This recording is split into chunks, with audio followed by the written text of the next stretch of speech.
think it is slowly changing. There is a change, and again, that's a lot to do with social media. People become more exposed to male dancers also, and I'm in charge of TLFCB Instagram, for example. We follow a lot of male dancers, and there are some incredible dancers, male dancers, and people think of ballet and they see these floaty, fairy, airy things. Actually, both for boys and for girls, women and men, it's incredibly vigorous, incredibly difficult style of dance to do.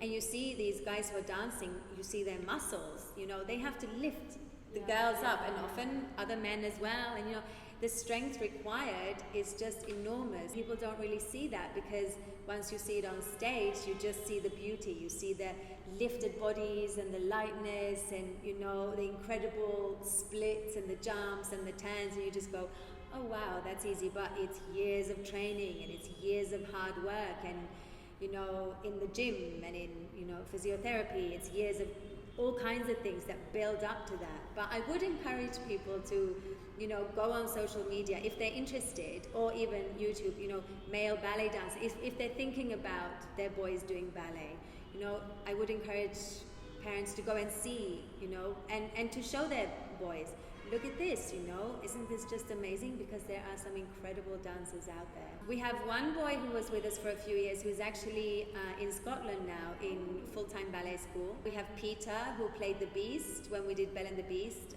a year and a half ago. He'll also be playing the Prince in Sleeping Beauty, which will be happening in December this year, and we have a few other younger boys also in different centres. So we do have them. They're few and far between. So we do try to, get word out there that, it's not only for girls. What would be lovely actually would be to have an all-boys class, because then you can change the dynamics a little bit, geared towards only boys.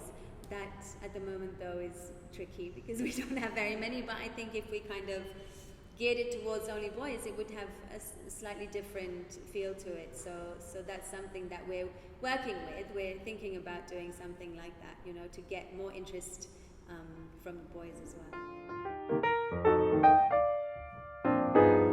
It used to be quite an elitist art form. It would be the children of wealthier families who were able to actually go and learn classical ballet.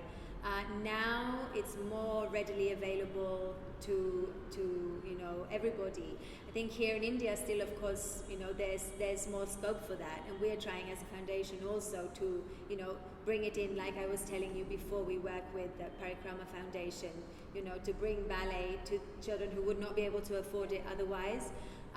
But it is for sure more readily available, and of course, now there are a lot of ballet movies with the internet. People can watch it on YouTube. There's so much more access to ballet, and for kids to watch ballet, which 20 years ago, even 10 years ago, I would say, was not as readily available.